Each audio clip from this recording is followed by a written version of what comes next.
If Cynthia had known that love could destroy her, she would never have married Kelvin. Cynthia was a young woman full of life. She lived in a small town where the sun rose above the red earth and the marketplace was always alive with voices calling out prices of yams, pepper and palm oil. Cynthia owned a little shop near the roadside. It was not big, but it was neat, and people loved to buy from her because she was cheerful, honest and kind. She sold provisions, things family needed every day: salt, rice, beans, soap and sometimes little treats for children. She worked hard from morning till evening, and by the end of each week, she had saved a little money.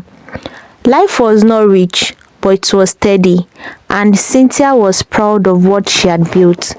Her parents passed away when she was still a teenager, and since then, she had learned to stand on her own. People in the town respected her. Many said, "That girl will go far, for her hands are blessed." And indeed, Cynthia dreamed of one day growing her shop into a big store. Then Kelvin came. He was tall, with smooth words and a smile that made many women turn their heads. Kelvin was not rich. In fact, he had no steady work. Some said he was a bricklayer. Others said he tried his hands at trading but failed. But Kelvin knew how to talk. He would stand in the marketplace and speak of the future as if it was already in his hands. At first, Cynthia only noticed him in passing. His laughter that carried across the shops, his way of greeting people as though he has known them for years. One day, when she was arranging tins of milk on the shop shelf, Kelvin stopped by. "You arrange these goods as though they are treasures," he said, smiling. Cynthia looked up, slightly surprised. "They are treasures. Families depend on them every day." Kelvin clapped his hands lightly. "Wise and beautiful. You are not just a woman, you are a queen." Cynthia blushed. Compliments were not new to her, but Kelvin's words came with a warmth and conviction that felt different. He returned the next day and the day after.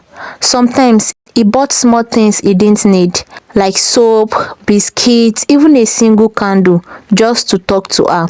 Their conversations grew.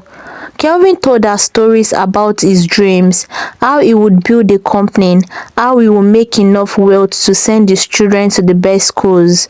He painted the pictures with his words: grand houses, land, businesses that will employ many people. When Cynthia laughed and said, "Dreams are easy to say, but hard to build," Kelvin placed his hand on his chest and replied, "With a woman like you beside me, nothing is impossible." Cynthia's heart softened. She had worked so hard alone. The thought of having someone to share her life with, someone who promised to dream with her, felt sweet. He began to work her home sometimes. After she closed her shop, he carried her heavy basket, cracked jokes, and listened to her stories about her parents. He would stop by with roasted corn, kola nuts or groundnuts, saying, "I thought of you when I saw this." One evening, he surprised her with a bunch of weed flowers, their colors bright against the fading light. "For the queen of the market," he said. Cynthia laughed, but she placed the flowers carefully in a cup of water by her bedside. Slowly, Kelvin became part of her days. He would sit near her shop and keep her company, telling her about his childhood and asking about her dreams. He praised her beauty, called her queen, and said he has never met a woman as hardworking and intelligent as she. His words were like honey dripping into her ears, sweet and intoxicating. Even when neighbors whispered, "That man is sweet-tongued but lazy," Cynthia waved it aside. "They do not know him as I do," she told herself. "He is a man with vision." Against the quiet warnings, Cynthia gave him her heart, and when he asked her to be his wife, she could not say no. The whole town came to dance.